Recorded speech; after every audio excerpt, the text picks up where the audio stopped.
الحمد للہ رب العالمین والصلاة علی رسولہ الکریم رب اشرح لی صدری ویسر لی امری واحلل عقدۃ من لسانی یفقہوا قولی یا اللہ یا رحمن یا رحیم۔ جماعت حزب الحق کی جانب سے آپ کا خادم عبد سبحان نقشبندی حاضر خدمت ہے۔ آج علم رمل کی 14ویں کلاس ہے اور آج ہم جماعت کے حلیے کے بارے میں پڑھیں گے۔ اچھا، یہ ممتزج ہوتا ہے۔ ممتزج کے بارے میں پہلے میں نے عرض کیا تھا کہ کسی بھی شکل کے ساتھ ملنے کے ساتھ یہ ویسا ہی اس کا مزاج ہو جاتا ہے، یعنی نہ مذکر ہے نہ مؤنث ہے، یہ مخنث ہے۔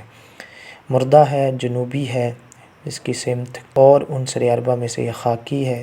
دن اس کا بدھ ہے، مہینہ اس کا ربیع الاول ہے، برج اس کا سنبلہ ہے، ستارہ اس کا عطارد ہے۔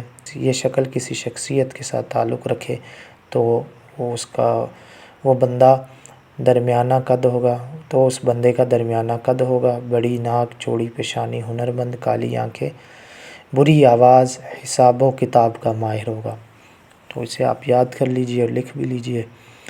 روزانہ اسباق کو دہرا لیا کریں تاکہ آپ کو یہ صحیح طریقے سے دماغ میں راسخ ہو جائیں، اور جب آپ ذائچہ کشی کریں گے تو ان چیزوں کی بہت ضرورت پڑے گی۔ اگر یہ چیزیں آپ کے ذہن میں نہیں ہوں گی تو آپ ذائچہ کشی صحیح طریقے سے نہیں کر پائیں گے۔ اگر میری ویڈیو آپ کو پسند آئی ہو تو اگر آپ نے چینل سبسکرائب نہیں کیا تو سبسکرائب کر لیجئے، لائک کریے، کمنٹ کریے، شیئر کریے۔ الاسلام زندہ باد۔ السلام علیکم ورحمۃ اللہ وبرکاتہ۔